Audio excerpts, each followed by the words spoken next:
이 사연은 경상남도 진주시에 사시는 한 할머니의 실제 이야기를 각색하였습니다. 가족 간의 갈등과 화해의 과정을 담았으니 많은 분들에게 공감과 위로가 되길 바랍니다.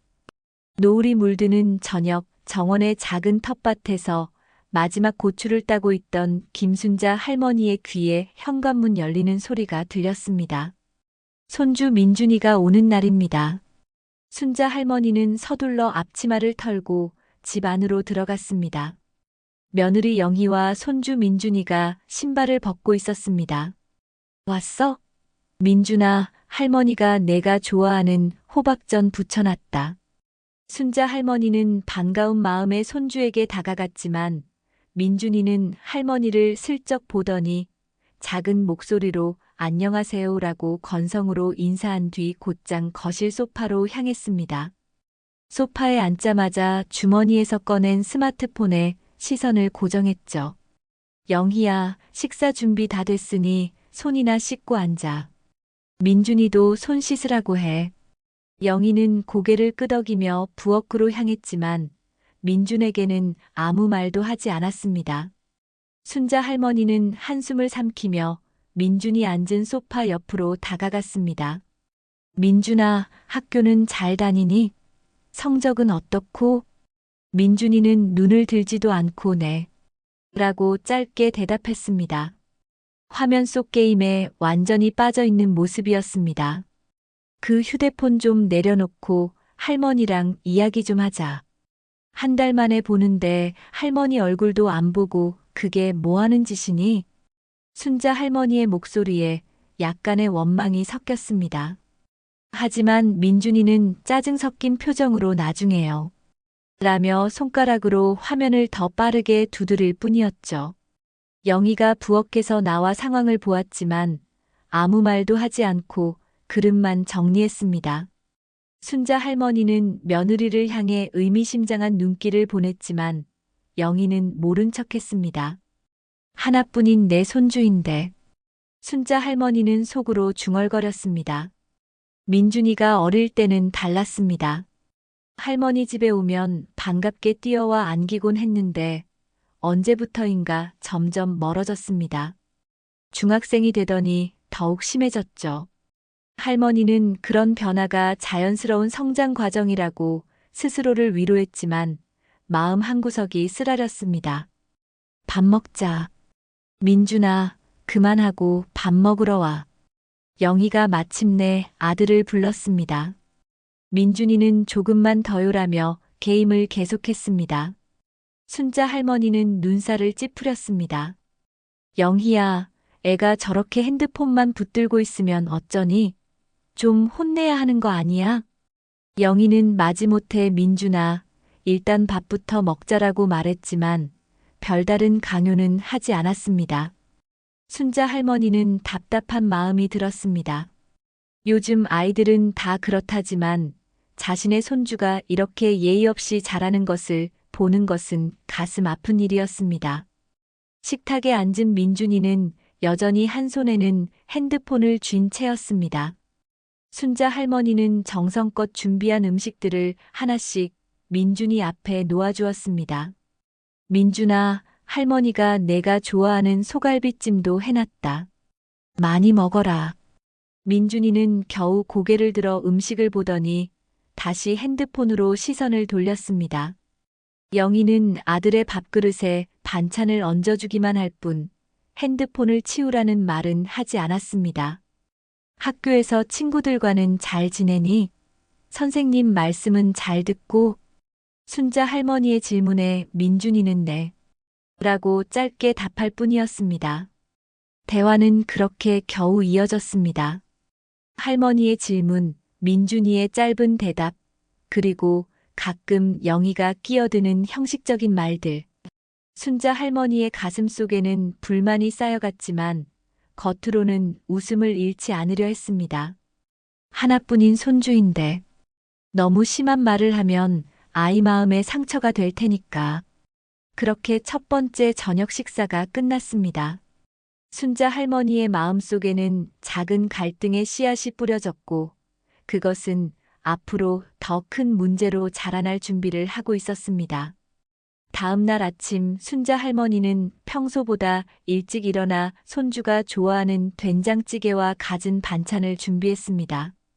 창밖으로 비치는 햇살이 부엌 바닥에 금빛 무늬를 그렸습니다. 정성껏 차린 아침상 앞에서 할머니는 손주를 기다렸습니다. 영희가 먼저 나와 커피를 마시며 어머님, 아침부터 고생이 많으시네요 라고 인사했지만 어제의 일에 대해선 한마디도 언급하지 않았죠. 민준이는 아직도 자니? 학교 늦겠다. 순자 할머니의 말에 영희는 곧 일어날 거예요. 요즘 시험 준비로 피곤해서 라고 답했습니다. 마침 민준이가 눈을 비비며 거실로 나왔습니다. 손에는 여전히 핸드폰이 들려 있었죠. 민준아, 이리 와서 아침 먹자. 할머니가 내가 좋아하는 된장찌개 끓였어. 민준이는 배 안 고파요라며 소파에 앉아 핸드폰을 켰습니다. 순자 할머니의 표정이 굳어졌습니다. 아침은 꼭 먹어야 한다. 밥 한 숟가락이라도 먹고 학교 가야지. 진짜 안 먹어도 돼요. 학교에서 먹을 거예요. 민준이의 대답은 건조했고 눈은 여전히 핸드폰 화면에 고정되어 있었습니다. 순자 할머니는 가슴속에서 불만이 치밀어 올랐지만 참았습니다. 영희는 아들의 행동에 별다른 제지를 하지 않고 자신의 아침만 먹고 있었죠. 식사를 마친 후 영희는 어머님, 저 잠깐 마트 다녀올게요라며 집을 나섰습니다. 순자 할머니와 민준이만 남게 되었죠. 할머니는 설거지를 하며 손주를 흘끔거렸습니다. 민준이는 소파에 누워 게임에 몰두해 있었습니다. 민준아, 할머니 좀 도와줄래? 이 그릇들 좀 닦아주면 좋겠다. 민준이는 대답 없이 게임만 계속했습니다. 순자 할머니는 참던 숨을 내쉬며 손주에게 다가갔습니다. 내가 너한테 말하고 있잖니. 대답도 안 하고 그게 뭐 하는 거야? 알았어요, 나중에요. 순자 할머니의 인내심이 한계에 달했습니다. 손주의 무례한 태도가 더는 참을 수 없었습니다. 할머니는 민준이의 핸드폰을 획 낚아챘습니다. 이 녀석이 버릇이 없어도 너무 없구나. 어른이 말할 때는 하던 일을 멈추고 듣는 게 예의야. 민준이의 얼굴이 순간 붉게 달아올랐습니다. 게임 중이던 화면이 사라지자 분노가 치밀어 올랐던 것입니다. 할머니, 뭐 하는 거예요? 지금 중요한 게임 중이었다고요. 민준이가 벌떡 일어나 핸드폰을 되찾으려 했지만 순자 할머니는 한 발 뒤로 물러섰습니다. 게임이 뭐가 중요해? 사람 사이의 예의가 더 중요하지. 요즘 애들은 다 이런 식으로 큰다더니 영희가 너를 이렇게 키웠구나. 돌려주세요. 제 거예요. 민준이의 목소리가 높아졌습니다. 눈에는 분노의 눈물이 맺혔습니다. 순자 할머니도 화가 나서 손을 떨고 있었습니다. 이렇게 버릇없이 굴러서 세상 살아갈 수 있다고 생각하니? 핸드폰만 보고 살 거야? 그때였습니다. 민준이가 순간적으로 손을 뻗어 할머니의 뺨을 때린 것은 찰싹하는 소리와 함께 순자 할머니의 얼굴이 옆으로 돌아갔습니다. 방 안에 침묵이 내려앉았습니다. 순자 할머니는 충격으로 몇 초간 그 자리에 굳어 있었습니다. 손주가 자신을 때리다니 믿을 수 없는 일이었습니다. 뺨이 화끈거리는 통증보다 마음이 더 아팠습니다. 이 녀석이 할머니의 손이 반사적으로 올라갔습니다. 파직 민준이의 뺨에 손바닥이 닿는 소리가 울렸습니다. 민준이는 눈을 크게 뜨고 할머니를 바라보았습니다. 놀라움, 분노, 그리고 배신감이 뒤섞인 표정이었습니다. 바로 그 순간 현관문이 열리고 영희가 들어왔습니다. 민준이가 울먹이며 뛰어가 어머니에게 안겼습니다. 엄마, 할머니가 나 때렸어요. 영희는 상황을 파악하기도 전에 아들의 붉어진 뺨을 보았습니다. 그녀의 눈에 분노가 타올랐습니다. 어머님, 무슨 짓을 하신 거예요? 순자 할머니는 황당함에 말문이 막혔습니다. 무슨 짓이라니? 이 녀석이 먼저 나를 때렸어. 영희는 할머니의 말은 들은 척도 하지 않고 민준이를 감싸 안았습니다. 그리고는 순간적인 분노에 휩싸여 할머니에게 다가가 뺨을 때렸습니다. 감히 우리 아들을 어떻게 손찌검을 해요? 찰싹 또다시 울리는 소리. 순자 할머니의 다른 쪽 뺨이 붉게 물들었습니다. 방 안에는 무거운 침묵만이 흘렀습니다. 순자 할머니의 눈에서 뜨거운 눈물이 흘러내렸습니다. 분노와 충격, 그리고 깊은 상처가 뒤섞인 눈물이었습니다. 내 자식이, 그리고 손주가 나를 이렇게 대한다니. 가슴 속에서 무언가가 산산이 부서지는 느낌이었습니다. 이게 어떻게 된 일이냐? 할머니의 목소리는 떨렸습니다. 영희는 여전히 분노에 찬 눈으로 할머니를 노려보았고, 민준이는 어머니 뒤에 숨어 흐느끼고 있었습니다. 그날 저녁, 순자 할머니의 집에는 어두운 그림자가 드리워졌습니다. 세 사람 사이에 깊은 골이 생겼고, 그것은 쉽게 메워질 것 같지 않았습니다. 할머니는 침실에 홀로 앉아 뺨의 통증보다 더 아픈 마음을 붙잡고 밤을 지새웠습니다. 그날 밤 순자 할머니는 잠을 이루지 못했습니다. 어둠 속에서 천장을 바라보며 오늘 있었던 일을 계속해서 되새겼습니다. 손주의 따귀, 며느리의 따귀, 그리고 그 사이에서 느꼈던 깊은 모욕감과 배신감. 자신이 정성껏 키운 아들이, 그리고 눈에 넣어도 아프지 않을 것 같던 손주가 자신을 이렇게 대한다는 사실이 믿기지 않았습니다. 새벽녘 순자 할머니는 떨리는 손으로 아들 민석에게 전화를 걸었습니다. 회사 일로 바쁘다며 어제 함께 오지 않았던 아들에게 상황을 설명해야 했습니다. 여보세요, 엄마. 무슨 일이에요? 이 시간에. 민석의 목소리는 잠에 취해 있었습니다. 순자 할머니는 울먹이는 목소리를 참으며 어제 있었던 일을 설명했습니다. 민석아, 어제 민준이가 할머니를 때렸어. 그것도 모자라 내 마누라가 할머니 뺨을 때렸다. 전화기 너머로 잠시 침묵이 흘렀습니다. 순자 할머니는 아들이 자신의 편을 들어줄 것이라 기대했습니다. 엄마, 무슨 일이 있었길래 그런 일이 벌어진 거예요? 민준이가 갑자기 할머니를 때릴 리가 없잖아요. 순자 할머니는 한숨을 내쉬며 자초지종을 설명했습니다. 손주의 버릇없는 행동, 핸드폰 중독, 그리고 그것을 제지하려다 벌어진 일까지. 그래서 엄마가 먼저 민준이 핸드폰을 뺏은 거예요? 민석의 말투에서 비난의 기색이 느껴졌습니다. 순자 할머니는 가슴이 철렁 내려앉는 기분이었습니다. 그게 중요한 게 아니라 내가 아무리 그래도 손주가 할머니를 때리면 되니? 그리고 내 마누라가 시어머니를 때리는 게 말이 되니? 엄마, 요즘 애들한테 핸드폰은 생명과도 같은 거예요. 게다가 민준이 요즘 시험 스트레스로 예민한 상태인데 엄마가 너무 심하게 나가신 것 같네요. 순자 할머니는 귀를 의심했습니다. 자신의 아들이, 친아들이 자신을 두둔하기는커녕 손주와 며느리의 편을 드는 것이었습니다. 내가 그렇게 말하니? 내가 너를 어떻게 키웠는데? 내가 맞았다는데 그게 내 입에서 나올 말이냐? 순자 할머니의 목소리가 높아졌습니다. 분노와 서러움이 한꺼번에 북받쳤습니다. 엄마, 진정하세요. 저도 엄마가 맞으셨다는 건 정말 화가 나고 미안한데. 하지만 엄마도 민준이를 때리셨잖아요. 요즘은 체벌도 안 되는 세상인데. 체벌? 내가 손주를 학대했다는 거니? 버릇을 가르치려는 게 체벌이라고? 전화기 너머로 민석의 한숨소리가 들렸습니다. 엄마, 그런 뜻이 아니라. 아, 모르겠어요.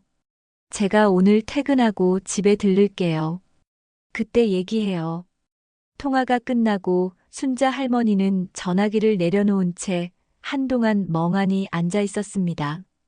자신의 가족들이 모두 자신을 외면하는 것 같은 배신감에 가슴이 찢어지는 듯 했습니다. 아침이 되자 영희는 민준이와 함께 짐을 싸기 시작했습니다. 순자 할머니는 부엌에서 그 모습을 바라보았습니다. 가는 거냐? 영희는 대답 없이 짐만 챙겼습니다. 민준이는 할머니를 쳐다보지도 않았습니다. 내가 이렇게 모욕을 당하고도 너희들더러 머물라고 할 것 같으냐? 당장 나가. 순자 할머니의 감정이 폭발했습니다. 그동안 참아왔던 분노와 서러움이 한꺼번에 터져 나왔습니다. 어머님, 저희도 더 이상 이 집에 있고 싶지 않아요. 민준이 앞에서 이런 모습 보이고 싶지 않네요. 영희의 차가운 말에 순자 할머니의 가슴이 더욱 아팠습니다. 뭐, 내가 감히. 당장 내 집에서 나가. 2번 다시 발걸음하지 마라. 순자 할머니의 외침에 민준이는 놀라 어머니 뒤로 숨었습니다. 영희는 냉정한 표정으로 짐을 들고 현관으로 향했습니다. 가자, 민준아. 할머니는 지금 화가 나셔서 그러신 거야. 그렇게 영희와 민준이는 집을 나갔고 순자 할머니는 홀로 남겨졌습니다. 문이 닫히는 소리가 마치 자신의 가슴에 못이 박히는 것 같았습니다. 그날 오후 민석이 퇴근 후 어머니 집을 찾아왔습니다. 하지만 대화는 곧 격렬한 언쟁으로 번졌습니다. 엄마, 영희한테 전화해서 사과하세요. 그래야 이 일이 마무리돼요. 내가 사과를, 내가 맞고 모욕당했는데 내가 내 아들 맞긴 한 거냐? 민석은 어머니의 완강한 태도에 한숨을 내쉬었습니다. 엄마, 저도 엄마 편이에요. 하지만 영희도 제 아내고 민준이는 제 아들이에요. 저는 가족 모두가 화해했으면 좋겠어요. 화해? 내가 맞고도 사과하는 게 화해니? 내 마누라가 시어머니를 때린 일을 그냥 넘어가자고. 순자 할머니의 눈에 다시 눈물이 고였습니다. 민석은 머리를 짚으며 고민하는 표정이었습니다. 엄마, 제가 영희와 민준이에게도 잘못을 깨닫게 할게요. 하지만 엄마도 조금만 양보해 주세요. 나가라. 내가 어머니 편을 들어주지 않는다면 너도 더 이상 내 아들이 아니다. 순자 할머니의 절규에 민석의 얼굴이 굳었습니다. 그는 더 이상 말을 잇지 못하고 집을 나섰습니다. 문이 닫히고 순자 할머니는 그 자리에 주저앉았습니다. 온몸에 힘이 빠지고 깊은 절망감이 밀려왔습니다. 가족 모두가 자신을 외면하고 떠나버린 현실이 너무나 고통스러웠습니다. 내가 이렇게 살아서 뭐하나. 눈물이 마를 틈 없이 계속해서 흘러내렸습니다. 방 안에는 정막만이 감돌았습니다. 순자 할머니의 마음속에는 이제 분노와 복수심만이 가득했습니다. 이대로 당할 수는 없다. 자신을 이렇게 모욕한 며느리에게 반드시 대가를 치르게 해야 한다는 생각이 그녀의 마음을 점령했습니다. 이튿날 아침 순자 할머니는 무거운 마음으로 일어났습니다. 거실의 적막함이 더욱 그녀의 외로움을 깊게 했습니다. 빈 식탁, 아무도 없는 방들, 그리고 곳곳에 남아있는 가족의 흔적들이 할머니의 가슴을 더욱 아프게 했습니다. 창밖으로 보이는 흐린 하늘은 마치 할머니의 마음을 대변하는 듯 했습니다. 이대로 당할 순 없어. 순자 할머니는 분노와 배신감으로 가득 찬 마음을 달래려 아침 식사를 준비했지만 입맛이 없어 몇 숟가락 뜨다 그만두었습니다. 텔레비전을 켰지만 소리만 울릴 뿐 내용은 귀에 들어오지 않았습니다. 마음은 이미 복수의 방법을 궁리하고 있었으니까요. 오전 11시 순자 할머니는 결심한 듯 외출 준비를 했습니다. 평소보다 더 꼼꼼하게 화장을 하고 깔끔한 옷을 입었습니다. 오늘은 동네 사람들이 많이 모이는 노인정에 가려는 것이었습니다.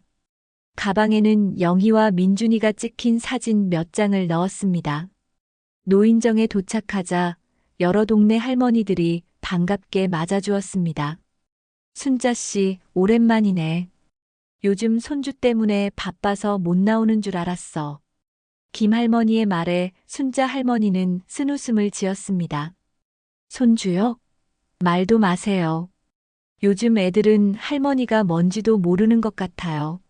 주변 할머니들이 귀를 기울였습니다. 평소 손주 자랑을 하던 순자 할머니의 달라진 태도가 호기심을 자극한 것이었습니다. 왜, 무슨 일 있었어? 순자 할머니는 마치 기다렸다는 듯이 말문을 열었습니다. 우리 며느리가 말이죠. 아들 하나만 낳고 키우는데도 제대로 못 키우네요. 민준이가 핸드폰만 붙들고 할머니한테 인사도 제대로 안 해요. 그러니 내가 좀 혼을 내려 했더니 순자 할머니는 자초지종을 설명했습니다. 물론 자신에게 유리한 방향으로 약간 과장해서요. 며느리가 얼마나 예의 없고 손주를 얼마나 잘못 키웠는지, 그리고 마지막엔 시어머니인 자신을 때렸다는 충격적인 이야기까지. 세상에, 요즘 며느리들이 어떻게 시어머니를 손찌검해? 말세야 말세. 그 영이라는 사람, 간호사라며 그런 직업을 가진 사람이 어떻게. 할머니들의 반응은 뜨거웠습니다. 순자 할머니의 이야기에 모두 공분했고 영희에 대한 부정적인 생각들이 순식간에 퍼져나갔습니다. 그 병원에서는 알아요? 환자들한테도 그렇게 버릇없이 굴진 않겠죠? 이 말에 순자 할머니의 눈이 번쩍 빛났습니다. 그렇습니다. 영희는 지역 대학병원 간호사였습니다. 동네에서 꽤 알려진 병원이었죠. 그러게 말이에요. 환자들이 알면 어떻게 생각할까요? 대화는 계속 이어졌고 순자 할머니의 마음속에는 더 구체적인 복수 계획이 자리 잡기 시작했습니다. 노인정을 나서며 할머니는 결심했습니다. 영희가 일하는 병원의 온라인 게시판에 글을 올리는 것이었습니다. 집으로 돌아온 순자 할머니는 오래된 노트북을 꺼냈습니다. 민석이 몇 년 전 사줬던 것으로 간단한 인터넷 검색과 문서, 작업을 할 수 있게 가르쳐 준 적이 있었습니다. 순자 할머니는 천천히 병원 홈페이지를 찾아 들어갔습니다. 환자 게시판. 여기구나. 떨리는 손으로 키보드를 두드렸습니다. 제목 귀 병원 간호사의 실체를 알립니다. 내용은 단호했습니다. 영희의 이름을 명시하고 그녀가 시어머니를 폭행했다는 사실, 그리고 자신의 아들을 버릇없이 키워 할머니를 때리게 했다는 내용이었습니다. 마지막에는 이런 사람이 환자를 어떻게 대할지 걱정됩니다라는 문장으로 마무리했습니다. 게시 버튼을 누르는 순간 순자 할머니의 가슴에 작은 통쾌함이 일었습니다. 이제 영희도 자신이 겪은 것과 같은 고통을 느끼게 될 것이라고 생각했습니다. 이틀 후 순자 할머니는 같은 동네에 사는 이웃으로부터 소식을 들었습니다. 순자 씨, 들었어? 우리 동네 사는 간호사가 병원에서 큰 문제가 생겼대. 누가 게시판에 글을 올려서 병원에서 조사를 한다는 소문이 있어. 순자 할머니는 태연한 척했지만 속으로는 웃음이 나왔습니다. 자신의 복수가 성공하고 있다는 생각에 기분이 좋아졌습니다. 그래요? 무슨 일인지 자세히 알아요? 시어머니를 때렸다나 뭐라나. 아무튼 간호사 일에 영향이 있을 거래. 병원에서는 그런 일이 있으면 안 된다고. 소문은 삽시간에 동네를 돌았습니다. 순자 할머니는 마을 슈퍼에 갔다가 약국에 갔다가 심지어 버스 정류장에서도 영희에 관한 이야기를 들을 수 있었습니다. 대부분의 사람들이 영희를 비난했고 순자 할머니에게 동정적인 시선을 보냈습니다. 하지만 복수의 통쾌함도 잠시 순자 할머니의 마음에는 이상한 공허함이 찾아왔습니다. 식사도 잘하지 못하고 밤에도 잠을 이루지 못했습니다. 텔레비전을 보면서도 민준이가 옆에서 웃던 모습이 자꾸 떠올랐습니다. 아들 민석의 어린 시절, 그리고 결혼 후에도 종종 찾아와 함께 식사하던 시간들. 그런 생각에 빠져 있을 때 전화가 울렸습니다. 발신자는 민석이었습니다. 순자 할머니는 잠시 망설였지만 결국 전화를 받았습니다. 여보세요. 엄마, 도대체 무슨 짓을 하신 거예요? 영희가 병원에서 큰 문제가 생겼어요. 누가 병원 게시판에 글을 올렸는데 엄마가 하신 거죠? 민석의 목소리는 분노로 가득 차 있었습니다. 순자 할머니는 침묵했습니다. 엄마, 대답해봐요. 엄마가 그런 거 맞죠? 그래, 내가 했다. 그게 왜? 어떻게 그럴 수가 있어요? 영희가 이제 병원에서 어떻게 버티겠어요? 동료들이 수군거리고 환자들도 다 알게 됐는데 엄마가 이럴 줄은 정말 몰랐어요. 순자 할머니의 가슴에 뭔가 무거운 것이 내려앉는 듯 했습니다. 자신의 행동이 가져온 결과를 구체적으로 마주하니 통쾌함보다는 죄책감이 밀려왔습니다. 너희들이 먼저 나를 그렇게 대했잖아. 목소리가 떨렸습니다. 민석은 한숨을 내쉬었습니다. 엄마, 우리도 잘못했어요. 영희도 많이 후회하고 있고요. 하지만 이렇게 공개적으로 망신을 주는 이건 너무했어요, 엄마. 통화가 끝나고 순자 할머니는 창밖을 바라보았습니다. 비가 내리기 시작했고 그 빗소리가 마치 자신의 마음처럼 쓸쓸하게 들렸습니다. 복수는 했지만 그 결과는 공허함 뿐이었습니다. 가족과의 관계는 더욱 멀어졌고 돌이킬 수 없는 강을 건넌 기분이었습니다. 거실 탁자 위에는 민준이가 어렸을 때 그린 그림이 있었습니다. 사랑해요, 할머니라고 삐뚤빼뚤 쓴 글씨와 함께요. 순자 할머니는 그 그림을 바라보며 조용히 눈물을 흘렸습니다. 일주일이 흘렀습니다. 순자 할머니는 더욱 고립된 일상을 보내고 있었습니다. 전화는 울리지 않았고 찾아오는 이도 없었습니다. 민석에게서도 영희에게서도 그리고 민준이에게서도 아무런 연락이 없었습니다. 마치 세상에서 잊혀진 사람처럼 느껴졌습니다. 창밖으로 보이는 단풍이 붉게 물들기 시작했습니다. 가을이 깊어가고 있었죠. 순자 할머니는 아침마다 텃밭에 나가 고추를 따고 상추를 거두었지만 이제는 그 작업마저 의미가 없게 느껴졌습니다. 누구와도 나눌 사람이 없으니까요. 노인정에 가면 여전히 사람들이 영희 이야기를 했습니다. 하지만 이제는 그 이야기가 들려올 때마다 가슴이 아팠습니다. 자신이 뿌린 씨앗이 이렇게 큰 파장을 일으킬 줄은 몰랐습니다. 순자 씨, 들었어?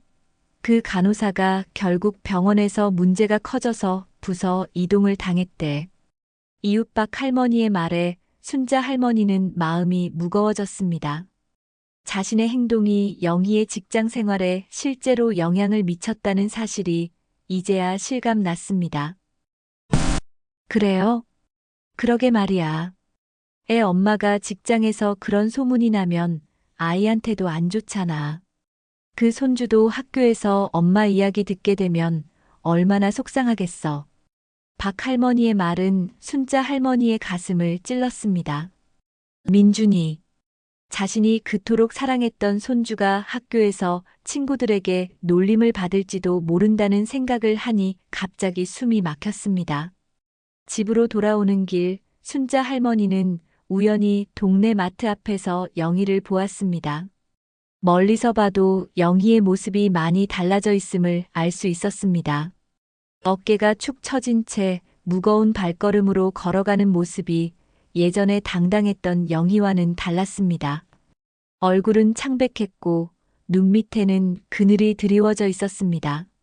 순자 할머니는 순간 영희에게 다가가고 싶은 충동을 느꼈습니다. 하지만 발걸음이 떨어지지 않았습니다. 자존심과 미안함이 뒤섞인 복잡한 감정이 그녀를 붙들었습니다. 집에 돌아온 순자 할머니는 거실 소파에 앉아 깊은 생각에 잠겼습니다. 텔레비전은 켜져 있었지만 그녀의 귀에는 들어오지 않았습니다. 머릿속은 온통 가족들 생각뿐이었습니다. 내가 무슨 짓을 한 거지? 복수의 달콤함은 이미 사라지고 이제는 후회와 죄책감만이 남아 있었습니다. 영희가 병원에서 겪는 어려움, 민준이가 학교에서 느낄지도 모를 부끄러움, 그리고 민석이 느낄 실망감까지.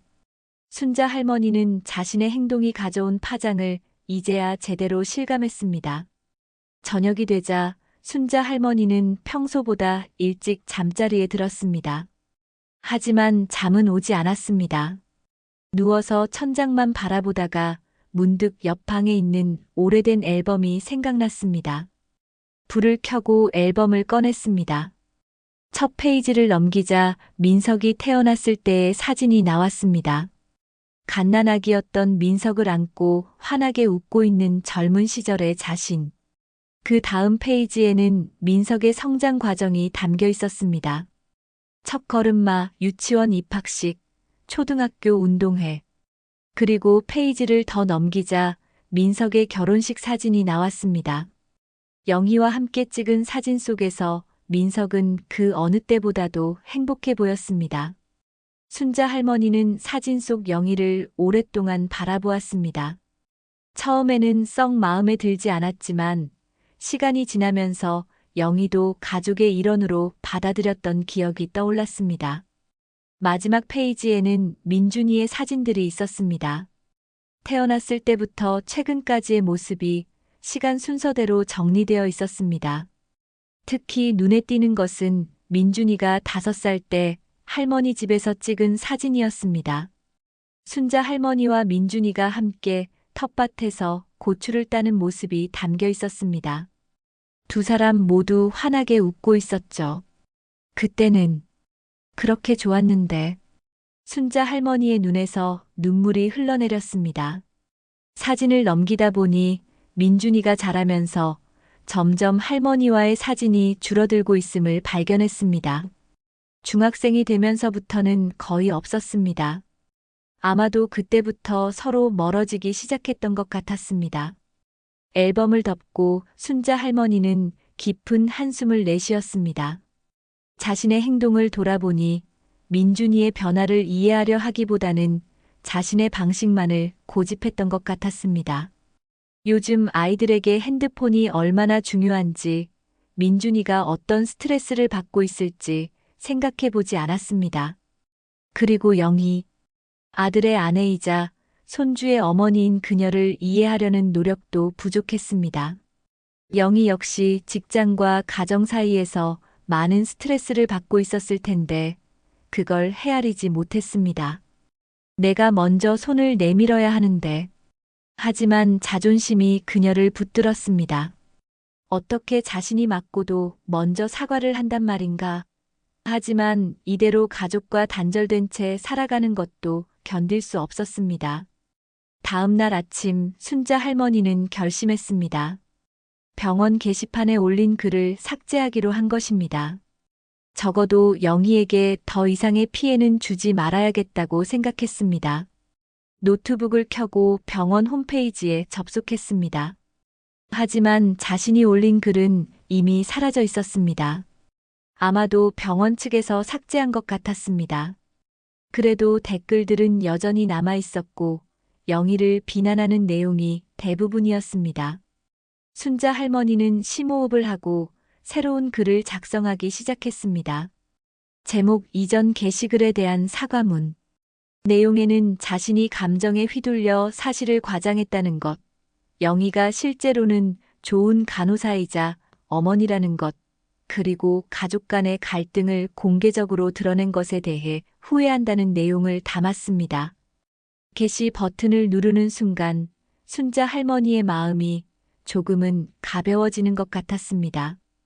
완전한 용서를 구하기에는 아직 이르지만 적어도 잘못된 행동을 바로잡는 첫걸음을 뗀 것 같았습니다. 저녁이 되자 순자 할머니는 오랜만에 식욕이 돌아 제대로 된 식사를 했습니다. 텃밭에서 딴 채소로 된장찌개를 끓이고 반찬도 몇 가지 준비했습니다. 혼자 먹는 밥이었지만 마음이 조금은 편안해졌습니다. 식사를 마치고 설거지를 하던 중 전화벨이 울렸습니다. 발신자 확인을 해보니 민석이었습니다. 순자 할머니의 심장이 빠르게 뛰기 시작했습니다. 여보세요? 엄마. 사각을 봤어요. 민석의 목소리는 조금 누그러져 있었습니다. 그래. 내가 잘못했어. 순자 할머니의 목소리가 떨렸습니다. 자존심 강한 그녀가 이렇게 솔직하게 잘못을 인정하는 것은 쉬운 일이 아니었습니다. 엄마, 우리도 많이 생각해 봤어요. 영희도 민준이도요. 우리 모두 잘못한 부분이 있어요. 순자 할머니의 눈에 눈물이 고였습니다. 이제 첫 발걸음을 뗀 것 같았습니다. 완전한 화해까지는 아직 멀었지만 적어도 대화의 문은 열린 것 같았습니다. 그날 밤 순자 할머니는 오랜만에 편안한 잠을 이루었습니다. 아들과의 짧은 대화였지만 그것만으로도 마음의 무거운 짐이 조금은 가벼워진 듯 했습니다. 아침이 밝아오자 할머니는 평소보다 일찍 일어나 집 안청소를 시작했습니다. 오랫동안 방치해 두었던 구석구석을 정리하고 창문을 활짝 열어 맑은 공기를 들였습니다. 텃밭에서는 늦가을 채소들이 여전히 싱싱하게 자라고 있었습니다. 순자 할머니는 무와 배추를 살펴보며 김장 생각을 했습니다. 예전에는 영희와 함께 김장을 했었는데 올해는 어떻게 될지 모르겠다는 생각에 한숨이 나왔습니다. 그때 휴대폰이 울렸습니다. 민석이었습니다. 엄마, 오늘 시간 괜찮으세요? 제가 잠깐 들를까 해서요. 순자 할머니의 가슴이 설렜습니다. 그래, 언제든 와라. 엄마는 하루 종일 집에 있으니까. 네, 그럼 오후에 갈게요. 통화를 마치고 순자 할머니는 서둘러 장을 보러 나갔습니다. 아들이 오는데 빈손으로 맞이할 수는 없었습니다. 민석이 어렸을 때부터 좋아하던 동태찌개와 몇 가지 반찬을 준비하기로 했습니다. 오후 3시 민석이 혼자 찾아왔습니다. 순자 할머니는 현관문을 열고 아들을 맞이했습니다. 민석의 얼굴은 피곤해 보였지만 어머니를 보자 미소를 지었습니다. 들어와라. 추운데. 거실에 앉은 민석은 잠시 침묵하다가 입을 열었습니다. 엄마, 많이 생각해 봤어요. 우리 모두 서로에게 상처를 줬네요. 순자 할머니는 고개를 끄덕였습니다. 그래. 나도 많이 생각했다. 내가 너무 화가 나서 과한 행동을 했어. 민석은 어머니의 솔직한 말에 놀란 듯 했습니다. 평소 자존심 강한 어머니가 이렇게 솔직하게 자신의 잘못을 인정하는 모습은 처음이었습니다. 영희도 많이 후회하고 있어요. 엄마한테 그런 행동을 한 것. 정말 죄송하다고 해요. 순자 할머니는 묵묵히 듣고 있었습니다. 민준이는 어떻게 지내니? 민석의 표정이 어두워졌습니다. 사실 요즘 민준이가 학교에서 문제가 좀 있어요. 친구들과 잘 어울리지 못하고 성적도 떨어졌어요. 집에서도 말이 없고. 순자 할머니의 가슴이 아팠습니다. 자신의 행동이 손주에게까지 영향을 미쳤다는 사실이 괴로웠습니다. 내 탓이구나. 아니에요, 엄마. 우리 모두의 책임이에요. 가족 모두가 서로 이해하려는 노력이 부족했던 거죠. 민석은 한숨을 내쉬었습니다. 사실 영희도 많이 힘들었어요. 병원 일도 바쁘고 민준이 교육 문제로도 스트레스가 많았거든요. 그날도 병원에서 힘든 일이 있었는데 그렇다고 엄마한테 그런 행동을 해도 된다는 건 아니지만요. 순자 할머니는 고개를 끄덕였습니다. 자신도 영희의 상황을 이해하려 하지 않았다는 것을 인정할 수밖에 없었습니다. 그래. 나도 영희 입장을 생각해 보지 않았어. 젊은 사람들이 요즘 얼마나 바쁘고 힘든지. 대화는 조심스럽게 이어졌습니다. 두 사람 모두 상처받은 마음을 조금씩 열어가고 있었습니다. 엄마, 이번 주말에 우리 집에 한번 오시겠어요? 영희도 엄마를 만나고 싶어 해요. 민준이도 할머니가 보고 싶대요. 순자 할머니는 망설였습니다. 영희와 마주할 자신이 있을까? 하지만 손주 민준이를 생각하니 용기가 났습니다. 그래, 가볼게. 민석은 안도의 미소를 지었습니다. 감사합니다, 엄마. 우리 모두 다시 잘 지내봐요. 민석이 돌아간 후 순자 할머니는 오랫동안 창밖을 바라보았습니다. 가을 하늘이 맑았고 마당의 감나무에는 붉은 감이 여전히 달려 있었습니다. 문득 민준이가 어렸을 때 감을 따던 모습이 떠올랐습니다. 민준아, 할머니가 미안하다. 주말이 다가오자 순자 할머니는 초조해졌습니다. 영희와 다시 마주한다는 생각에 가슴이 두근거렸습니다. 무엇을 말해야 할지, 어떻게 행동해야 할지 걱정이 됐습니다. 토요일 오후 순자 할머니는 정성껏 준비한 과일과 손수 만든 반찬을 들고 아들 집으로 향했습니다. 현관 앞에서 잠시 망설이다가 초인종을 눌렀습니다. 문을 연 것은 민준이었습니다. 14살 소년의 얼굴은 어딘지 모르게 달라져 있었습니다. 더 어른스러워 보였고 눈에는 어떤 깊이가 느껴졌습니다. 할머니. 민준이의 목소리가 떨렸습니다. 순자 할머니는 손주의 얼굴을 바라보았습니다. 한 달 사이에 많이 변한 것 같았습니다. 더 말랐고 눈 밑에는 그늘이 드리워져 있었습니다. 민준아. 순간 민준이가 뛰어와 할머니를 안았습니다.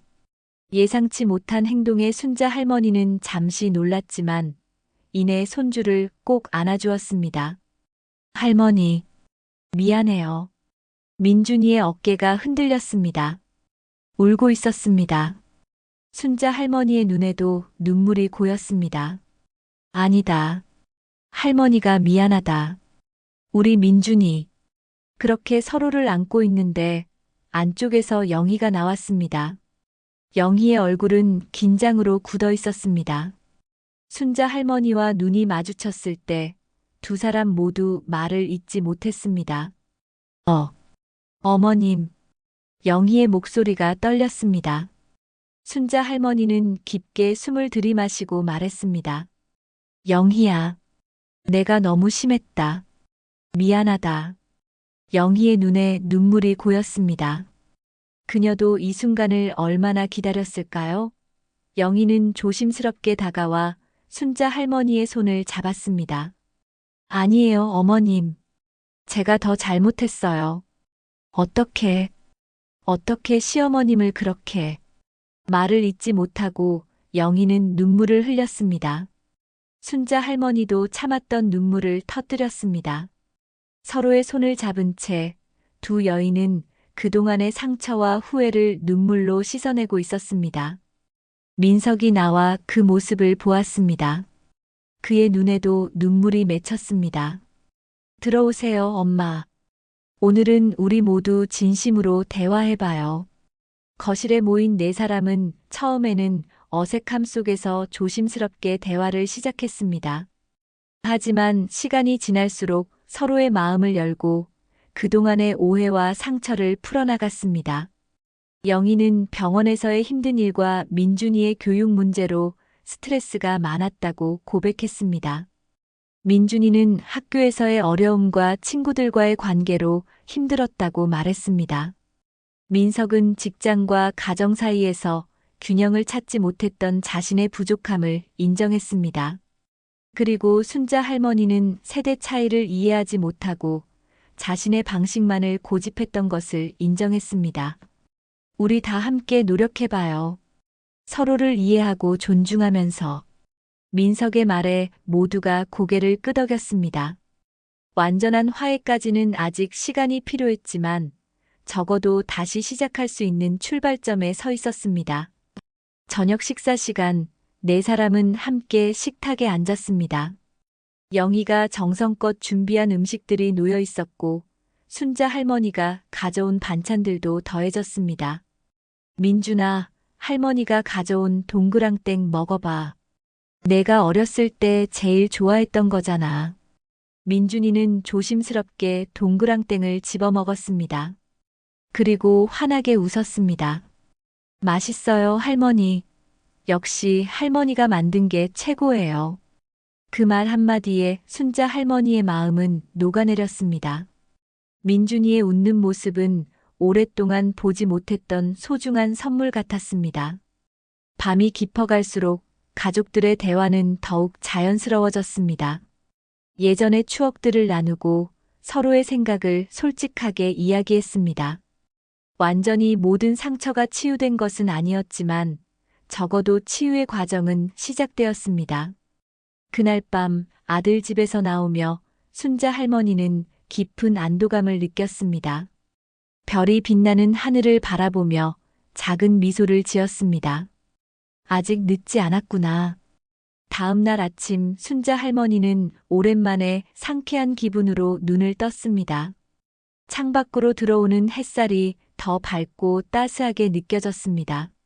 어제의 만남이 꿈만 같았지만 가슴속에 남아있는 따뜻함은 그것이 현실이었음을 일깨워 주었습니다. 아침 식사를 준비하며 순자 할머니는 문득 민준이의 웃는 얼굴이 떠올랐습니다. 어제 저녁 헤어질 때 민준이가 할머니 다음에 또 오세요라고 말했던 것이 자꾸 생각났습니다. 그 말 한마디가 얼마나 큰 위로가 되었는지 모릅니다. 하지만 완전한 화해라고 하기에는 아직 어색함이 남아 있었습니다. 특히 영희와는 더 많은 대화가 필요할 것 같았습니다. 서로에게 상처를 준 만큼 치유하는데도 시간이 필요하겠죠. 오전에 텃밭을 돌보던 중 순자 할머니의 휴대폰이 울렸습니다. 민석이었습니다. 엄마, 잘 지내세요? 어제 보니까 많이 피곤해 보이셔서. 아니, 괜찮다. 오랜만에 잘 잤어. 다행이네요. 그런데 엄마, 좀 걱정되는 일이 생겼어요. 순자 할머니의 가슴이 철렁 내려앉았습니다. 무슨 일이니? 민준이가 어제 밤부터 집에 안 들어왔어요. 친구 집에 간다고 나갔는데 그 친구네 집에도 없대요. 순자 할머니는 깜짝 놀라 말을 잇지 못했습니다. 어떻게 된 일이니? 혹시 다른 친구네 집은 알아봤니? 다 알아봤어요. 아무도 민준이를 못 봤대요. 핸드폰도 꺼져 있고. 영희는 지금 병원에 있어서 제가 혼자 찾고 있는데 도저히 찾을 수가 없네요. 순자 할머니의 마음이 급해졌습니다. 손주가 가출했다니. 무슨 일이 있었던 걸까? 내가 지금 갈게. 혹시 민준이가 좋아하는 장소 같은 데는 알아봤니? 다 찾아봤어요. PC방도 가봤고 학교 근처도 다 돌아봤는데. 통화를 마치고 순자 할머니는 서둘러 버스를 타고 아들 집으로 향했습니다. 버스 안에서도 마음이 진정되지 않았습니다. 어제까지만 해도 화해의 기쁨에 들떠 있었는데 이런 일이 생기다니. 아들 집에 도착하자 민석은 창백한 얼굴로 현관에서 어머니를 맞이했습니다. 엄마, 경찰에도 신고했어요. 아직 소식이 없네요. 민준이가 왜 갑자기 그랬을까? 어제는 괜찮아 보였는데. 민석은 한숨을 쉬었습니다. 사실 어제 엄마가 가신 후에 민준이랑 대화를 나눴어요. 학교 성적 문제로. 요즘 민준이가 공부를 전혀 안 하거든요. 그래서 좀 심하게 혼냈나 봐요. 영희도 화가 나서 핸드폰을 뺏었고 순자 할머니는 가슴이 아팠습니다. 민준이의 행동이 이해되기 시작했습니다. 그래도 가출까지 하다니. 제 잘못이에요, 엄마. 민준이가 얼마나 힘들었는지 제대로 알아보지도 않고. 순자 할머니는 아들을 진정시켰습니다. 자책하지 마라. 일단 민준이를 찾는 게 중요하지. 두 사람은 함께 민준이가 갈 만한 곳들을 떠올려 보았습니다. 학교, 학원, 친구들 집, PC방. 하지만 모두 이미 찾아본 곳들이었습니다. 그런데 혹시 동네 공원은 가봤니? 예전에 민준이가 어렸을 때 자주 가던 그 공원 말이다. 민석의 눈이 번쩍 빛났습니다. 아, 중앙공원요? 거기는 안 가봤어요. 민준이가 요즘은 거기 안 간다고 해서 한번 가보자. 어렸을 때 추억이 있는 곳이니까. 두 사람은 서둘러 공원으로 향했습니다. 가을의 공원은 낙엽으로 가득했고 사람들은 드문드문 산책을 즐기고 있었습니다. 공원을 돌아다니며 민준이를 찾았지만 쉽게 발견할 수 없었습니다. 저기 벤치에도 없고 놀이터에도 없네. 민석이 실망한 표정으로 말했습니다. 하지만 순자 할머니는 포기하지 않았습니다. 잠깐만, 저기 공원 뒤편에 있는 작은 호수 있잖아. 민준이가 어렸을 때 오리 보는 걸 좋아했는데 두 사람은 서둘러 호수로 향했습니다. 그리고 마침내 호숫가 벤치에 웅크리고 앉아있는 민준이의 모습을 발견했습니다. 민석이 달려가려 했지만 순자 할머니가 손을 들어 멈추게 했습니다. 내가 먼저 가볼게. 내가 가면 도망갈지도 모르니까. 순자 할머니는 천천히 민준이에게 다가갔습니다. 민준이는 고개를 숙인 채 호수를 바라보고 있었습니다. 얼굴은 추위로 붉게 물들어 있었고 눈은 울었던 흔적이 남아 있었습니다. 민준아. 민준이는 놀라 고개를 들었습니다. 할머니를 보자 잠시 도망갈까 하는 기색이 보였지만 이내 다시 고개를 숙였습니다. 왜 오셨어요? 순자 할머니는 민준이 옆에 조심스럽게 앉았습니다. 다들 너를 찾고 있단다. 내 부모님이 얼마나 걱정하는지 알아? 민준이는 대답하지 않았습니다. 순자 할머니는 손주의 차가운 손을 잡았습니다. 많이 추웠지? 밤새 어디서 잤니? 여기서요. 뭐라고? 이런 추운 데서? 민준이의 눈에 다시 눈물이 고였습니다. 아무도 날 이해해주지 않아요. 엄마, 아빠도. 공부 그것만 얘기해요. 내가 얼마나 힘든지는 모르면서. 순자 할머니는 민준이의 어깨를 감쌌습니다. 할머니도 그랬구나. 내가 얼마나 힘든지 이해하려 하지 않고 내 방식만 강요했어. 정말 미안하다, 민준아. 민준이는 놀란 듯 할머니를 바라보았습니다. 할머니, 사람은 누구나 실수를 해. 어른들도 마찬가지야. 내 부모님도 할머니도. 우리는 모두 서로를 이해하려는 노력이 부족했던 것 같아. 민준이의 눈에서 눈물이 흘러내렸습니다. 저도 잘못했어요. 할머니를 때리고. 그때 정말 죄송했어요. 순자 할머니는 손주를 꼭 안아주었습니다. 다 지나간 일이야. 이제 우리 모두 다시 시작하자. 서로를 이해하고 존중하면서. 멀리서 지켜보던 민석이 조심스럽게 다가왔습니다. 민준이는 아버지를 보자 고개를 돌렸지만 순자 할머니가 손을 잡아 일으켰습니다. 민준아, 내 아버지도 많이 반성하고 있어. 한번 대화를 나눠보렴. 민석은 아들 앞에 무릎을 꿇고 앉았습니다. 민준아, 정말 미안하다. 아빠가 너무 성적만 강조했구나. 내가 얼마나 힘들었는지. 이제부터는 내 이야기를 더 많이 들어줄게. 민준이는 망설이다가 천천히 아버지에게 안겼습니다. 세 사람은 한동안 말없이 서로를 안고 있었습니다. 가을 햇살이 호수 위로 반짝이고 낙엽이 바람에 날리는 평화로운 순간이었습니다. 집으로 돌아가는 길, 민준이는 할머니의 손을 꼭 잡고 걸었습니다. 할머니, 이제 자주 놀러 오세요. 제가 핸드폰 그만 보고 할머니랑 이야기 많이 할게요. 순자 할머니는 손주의 말에 가슴이 뭉클해졌습니다. 그래, 할머니도 요즘 아이들은 핸드폰이 중요하다는 걸 이해할게. 무조건 못하게 하진 않을게. 민준이는 환하게 웃었습니다. 그 웃음 속에서 순자 할머니는 예전의 어린 민준이를 보는 것 같았습니다. 집에 도착하자 영희가 병원에서 급히 돌아와 있었습니다. 민준이를 보자마자 달려와 안았습니다. 민준아, 어디 갔었어? 얼마나 걱정했는지 몰라. 영희의 눈에는 눈물이 가득했습니다. 민준이도 어머니를 꼭 안았습니다. 엄마, 미안해요. 영희는 순자 할머니를 바라보았습니다. 고마움이 가득한 눈빛이었습니다.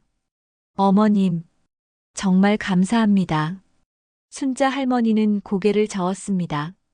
아니야, 우리 모두 함께 노력해야지. 그날 저녁, 네 사람은 다시 한번 식탁에 모였습니다. 이번에는 더 많은 대화가 오갔고, 더 깊은 이해가 있었습니다. 민준이는 학교에서의 어려움을 솔직하게 털어놓았고, 부모님은 진지하게 들어주었습니다. 순자 할머니도 손주의 이야기에 귀 기울였습니다. 앞으로는 우리 모두 서로의 이야기를 더 많이 들어주자. 그리고 함께 해결책을 찾아보자. 민석의 제안에 모두가 동의했습니다. 완전한 화해와 이해까지는 아직 갈 길이 멀었지만 적어도 그 여정은 시작되었습니다. 순자 할머니는 가족들을 바라보며 따뜻한 미소를 지었습니다. 이제 그녀의 마음에는 복수심 대신 사랑과 이해가 자리 잡고 있었습니다. 한 달이 지났습니다.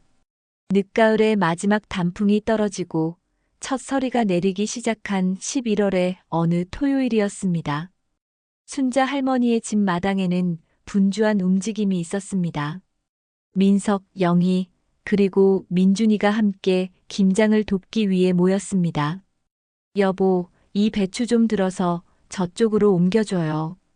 영희가 민석에게 말했습니다. 민석은 웃으며 커다란 배추를 들어 옮겼습니다. 민준아, 할머니 절구통 좀 가져와 줄래? 순자 할머니가 손주에게 부탁했습니다.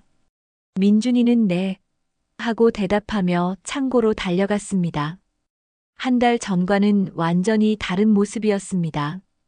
핸드폰은 주머니에 넣어두고 가족과 함께하는 시간을 즐기는 듯 했습니다. 순자 할머니는 잠시 멈춰서서 이 광경을 바라보았습니다. 얼마나 많은 것이 바뀌었는지, 그리고 그 변화가 얼마나 소중한지 새삼 깨달았습니다. 영희가 다가와 순자 할머니 옆에 섰습니다. 어머님, 이 양념 한번 맛보세요. 간이 어떤가요? 순자 할머니는 영희가 건넨 양념을 맛보았습니다. 아주 좋네. 근데 마늘을 조금 더 넣으면 어떨까? 네, 그렇게 할게요. 어머님 비법대로요. 두 사람은 서로 웃으며 눈을 마주쳤습니다.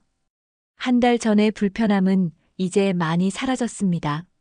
물론 가끔은 과거의 상처가 떠오를 때도 있었지만 서로를 이해하려는 노력이 그 상처를 조금씩 치유해 가고 있었습니다.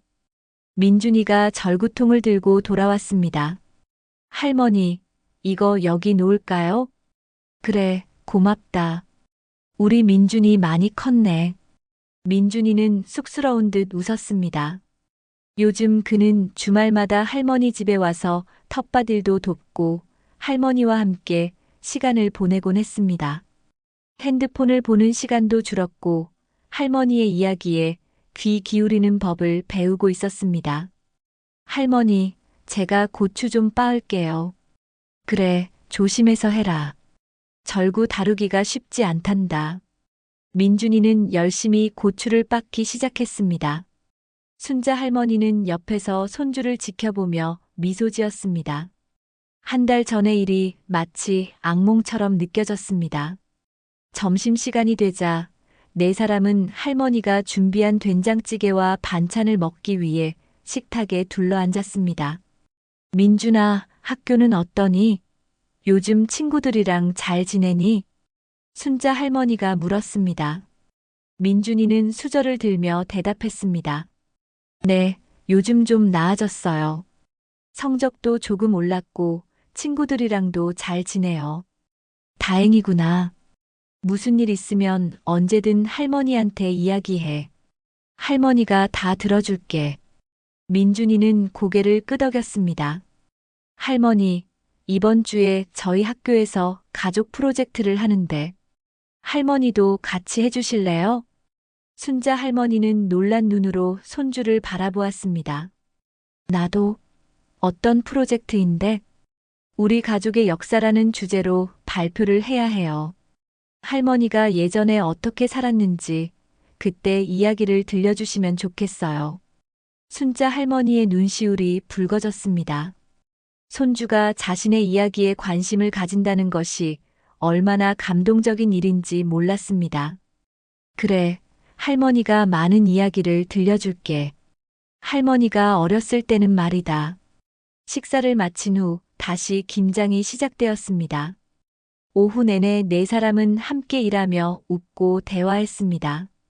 저녁이 되자 수십 포기의 배추가 맛있는 김치로 변해 있었습니다.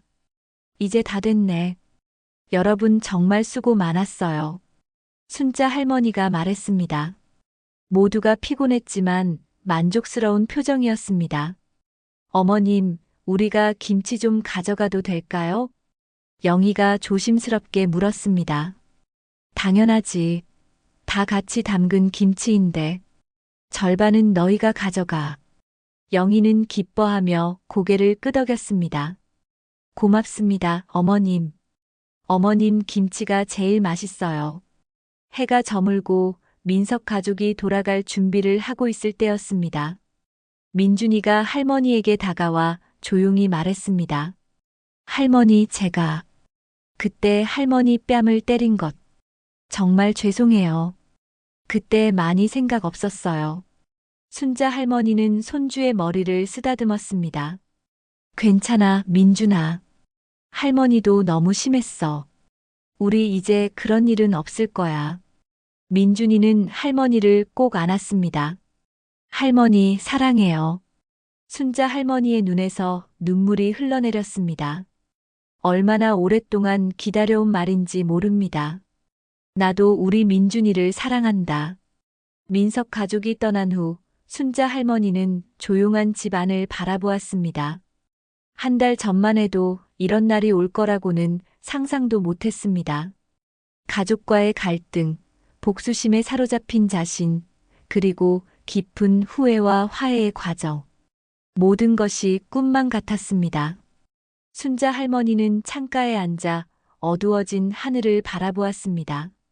저 멀리 별들이 하나둘 빛나기 시작했습니다. 그녀의 마음에도 별처럼 작은 희망의 불빛들이 켜지고 있었습니다. 다음 날 아침 순자 할머니는 일찍 일어나 김치를 정리하고 있었습니다. 그때 휴대폰이 울렸습니다. 민석이었습니다. 엄마, 잘 주무셨어요? 그래, 잘 잤다. 너희들은? 우리도요. 그런데 엄마, 제가 좋은 생각이 있어요. 우리 다음 주에 가족 여행 어떨까요? 바다 보러 가요. 순자 할머니는 놀라움에 말을 잇지 못했습니다. 여행? 나까지? 당연하죠. 우리 가족이니까요. 민준이도 할머니랑 함께 가자고 졸라서요. 순자 할머니의 가슴이 따뜻해졌습니다. 그래. 좋다. 오랜만에 바다 보러 가면 좋겠구나. 통화를 마치고 순자 할머니는 창밖을 바라보았습니다. 늦가을의 햇살이 마당에 황금빛으로 내리쬐고 있었습니다. 그 빛 속에서 순자 할머니는 희망을 보았습니다. 완전한 화해와 이해는 아직 진행 중이지만 가족의 사랑이라는 끈이 다시 단단하게 이어지고 있음을 느꼈습니다. 마당에 핀 국화꽃을 바라보며 순자 할머니는 생각했습니다. 인생에는 가시밭길도 있지만 그 가시를 헤치고 나아가면 결국 아름다운 꽃길이 기다리고 있는 것이 아닐까? 모든 관계에는 상처와 오해가 있을 수 있지만 진심 어린 용서와 이해가 그 상처를 치유할 수 있다는 것을 순자 할머니는 이제 알았습니다. 복수는 결코 마음의 평화를 가져다 주지 않는다는 것을. 진정한 승리는 미움을 사랑으로 바꾸는 데 있다는 것을. 저녁, 순자 할머니는 텃밭에서 마지막 채소를 거두며 다가올 겨울을 준비했습니다. 차가운 바람이 불었지만 그녀의 마음은 따뜻했습니다. 내년 봄 이 텃밭에 다시 새싹이 돋아날 때 민준이와 함께 가꿀 수 있기를 바라며 씨앗을 심는 마음으로 겨울을 맞이할 준비를 했습니다. 모든 것에는 때가 있지. 미움의 때가 있고 용서의 때가 있고 다시 사랑하는 때가 있는 법이야. 순자 할머니는 저녁 노을을 바라보며 중얼거렸습니다. 그리고 마음속으로 다짐했습니다. 앞으로는 더 이해하고 더 경청하고 더 사랑하리라. 그것이 가족의 진정한 의미이니까요. 집으로 돌아와 불을 켜자 텅 빈 집이 더 이상 외롭게 느껴지지 않았습니다. 곧 다시 가족들의 웃음소리로 가득 차게 될 것이니까요. 순자 할머니는 따뜻한 미소를 지으며 내일을 기다렸습니다. 새로운 시작, 새로운 희망의 내일을.